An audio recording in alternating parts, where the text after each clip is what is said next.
Doctor गुरु प्रकाश पासवान हमारे साथ, प्रवक्ता बीजेपी के, डॉक्टर टीना कर्मवीर हैं, प्रवक्ता कांग्रेस की, अक्कू श्रीवास्तव सर हैं, संपादक है नवोदय टाइम्स के, अरविंद मोहन सर हैं, वरिष्ठ पत्रकार हैं। मैं टीना कर्मवीर जी आप ही से शुरुआत करना चाहूंगा।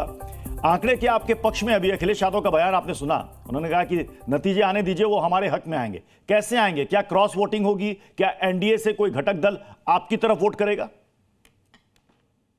जी देखिए, ये तो साफ है, बीआरएस और जिस तरीके से बीजेडी, अकाली दल, इन सब ने अब्सटेन कर लिया है। अब ये क्यों पीछे हट गए हैं? 11 साल से तो ये हर दुख सुख में साथ थे, आज अचानक से ऐसा क्या हुआ? तो जो रेड्डी साहब ने कहा अंतरात्मा की आवाज, आज सभी लोग अपनी अंतरात्मा की आवाज सुनकर ही वोट डालेंगे, इसलिए हम पूरी तरीके से आश्वस्त हैं। और जो अखिलेश जी ने कहा कि बिल्कुल ये लोग जो है हमारे चेहरे, हम सबके चेहरे पे जो खुशी है वो इसी वजह से है कि हम लोग आश्वस्त हैं। हम लोगों को पता है कि जिस तरीके से आज ये चुनाव तो हम पर थोपा गया है, पूरे देश पे थोपा गया है। अब बताइए ना, उपराष्ट्रपति 50 दिन से आज तक ये नहीं पता धनखड़ साहब कहाँ है, कैसे है, उनका स्वास्थ्य कैसा है।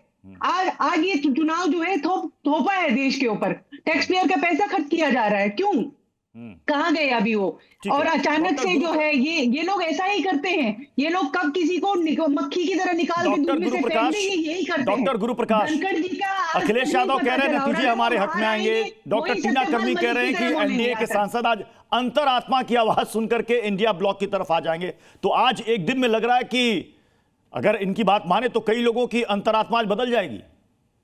नहीं, ये देखिए, अंतरात्मा पे ये लोग 2014, 2019, 2024, मुझे लगता है कि दिल बहलाने को ख्याल अच्छा है, लेकिन देखिए हिपोक्रेसी की सीमा देखिए, आप दोहरे मापदंडों की पराकाष्ठा देखिए। इनके नेता राहुल गांधी जी सदन के बाहर यही धनखड़ जी का मजाक उड़ाया जा रहा था। भूल गए क्या? भूला नहीं है देश इस बात को। और आज जो घड़ियाली आंसू बहाए जा रहे हैं धनखड़ जी के लिए, कहा जा रहा है वो कहा है कम से कम राजनीति का स्तर इतना नीचे नहीं करना चाहिए। आपकी हिपोक्रेसी और इस प्रकार की पॉलिटिक्स, मुझे लगता है कि आंकड़े स्पष्ट है। कहा जा रहा है कि भाई यहाँ पे बीआरएस के भी अब सिंपैथाइजर हो गए हैं, ये बीजेडी के सिंपैथाइजर हो गए हैं। मुझे लगता है कि मजबूरी है, और मजबूरी के कारण ये लोग आज इस प्रकार की अनर्गल बातें कर रहे हैं। शुद्ध रूप से पहली बार मैं तो कहना चाहता हूं कि भाई देश में संवैधानिक संस्थानों पे एक आदिवासी राष्ट्रपति, पिछड़े वर्ग का प्रधानमंत्री, ओबीसी उपराष्ट्रपति, ये असल में देश में बाबा साहेब अंबेडकर के सपने को साकार करने जैसा है, जो आज से पहले नहीं हुआ था। इन लोगों के मन में क्यों नहीं हुआ भाई? आपने क्यों नहीं बनाया? आपने किसको उपराष्ट्रपति बनाया? एक ऐसे अफसर को बनाया, और उसके ट्रैक रिकॉर्ड को हम जानते हैं। सुदर्शन रेड्डी जो आपके उम्मीदवार हैं, वो किसके सिंपैथाइजर हैं? सलवा जुडुम के बारे में उनकी राय क्या है? नक्सलवाद के बारे में उनकी राय क्या है? उनकी मजबूरी देखिए आप। बेचारे लालू यादव जी के साथ खड़े हो गए थे, चारा घोटाला के अभियुक्त के साथ जो व्यक्ति जेल में गया था। ये बताइए, मतलब पॉलिटिकल कंपल्शन की भी सीमा होती है भैया, कि आप उस व्यक्ति के साथ खड़े होकर के फोटो खिंचवा रहे हैं, और एक लॉस्ट कॉज के लिए। भ्रष्टाचार जननी पार्टी भी ये बोल रही है, भ्रष्टाचार जननी पार्टी भी ऐसा बोल रही है। बीजेपी नाम मत रखिए, भारतीय जनता पार्टी मत रखिए, भ्रष्टाचार जननी पार्टी। आपकी पार्टी में अजीत पवार से लेकर तमाम लोग हैं जो लिप्त है। आपके मुख्य नेता ने ये बयान दिया है। नहीं, आपके मैं अरविंद मोहन सर आपसे समझना चाहूंगा, चूंकि 3 पॉलिटिकल पार्टियों ने कहा है कि वो वोटिंग से दूर रहेंगे, बीआरएस, बीजेडी, शिरोमणि अकाली दल, तीनों ने अपने आप को वोटिंग से दूर कर लिया।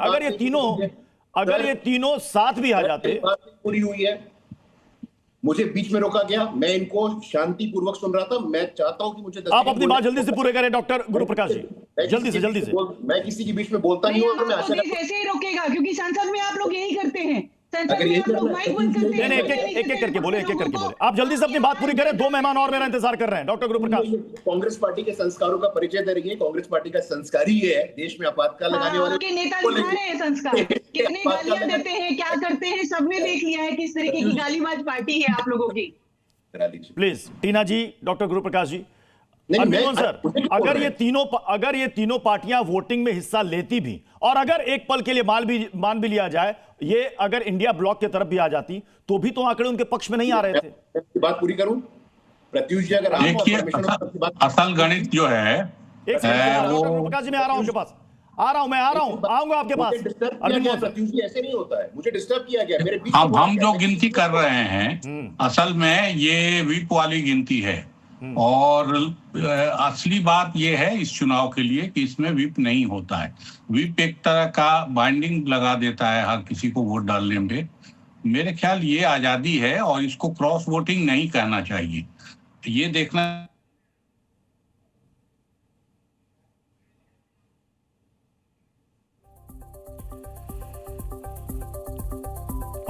अक्कू सर, अरविंद मोहन सर अभी बोल रहे थे, उनकी आवाज नहीं आ रही है। उन्होंने कहा कि इसे क्रॉस वोटिंग नहीं करना चाहिए।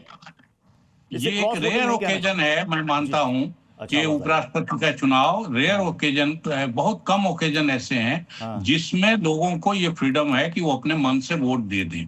तो इसको क्रॉस वोटिंग नहीं करना चाहिए मेरे ख्याल। क्रॉस वोटिंग तब है जब एक किस्म की बाइंडिंग सबको है, पार्टी का व्हिप है और व्हिप नहीं तोड़ना है। ये एक किस्म की आजादी मिली है तो इसलिए ये जो सामान्य गणित हम लोग जोड़ रहे हैं कि 3 पार्टियां न्यूट्रल रह जाएंगी और क्रॉस वोटिंग होगी और नहीं होगी, मेरे ख्याल इसको थोड़ी देर के लिए भूल जाना चाहिए।